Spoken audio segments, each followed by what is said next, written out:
One take one, and we're back. It's a Saturday, late January, mid to late January, 2023. Been saving these up. We opened some over the last few days, and I thought I'd just start taking care of these all. Instead of you having to click on a new video every single time, maybe I can give you a 2-fer or even a 3-fer like today. So I think some of these wines I've covered in past videos, some not, but either way, it's worth updating, isn't it? It's worth talking about. It's worth seeing what's going on. The first one I want to talk about is this. I know I've done this one, the Côte Rotie from Jamet, Terrasses, 2016. The most recent one was probably a 2015, which was also very good.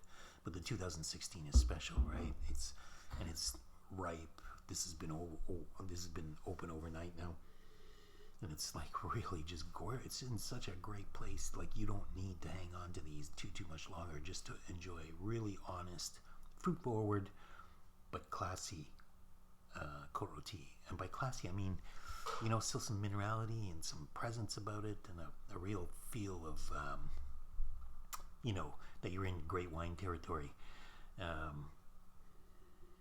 It's intoxicating. It's a very, very compelling nose, blackberry and licorice.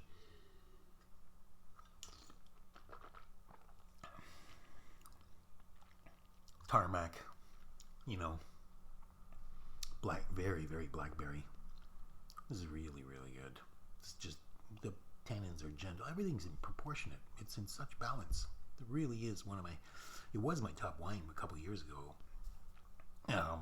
That's Systemic. It was my find of the year type thing.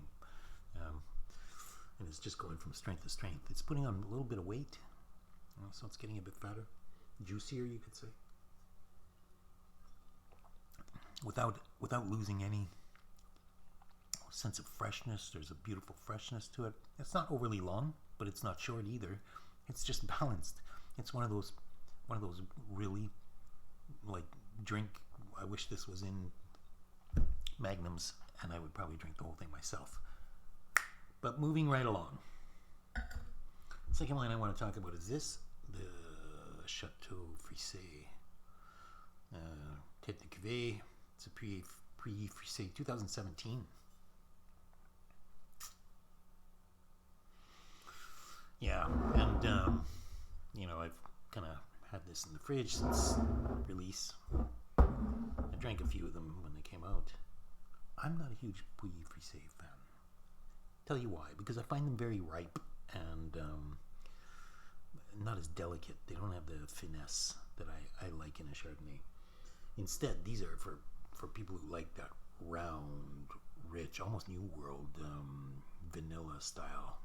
There's bâtonnage going on big time here to make maybe a bigger wine than it really is. But it is, it's very vanilla, and it's very pineapple.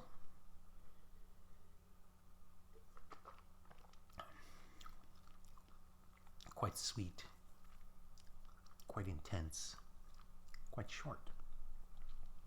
Not a huge, magnificent presence. I don't think you should be stashing these away. They're very mineral, super mineral in the finish.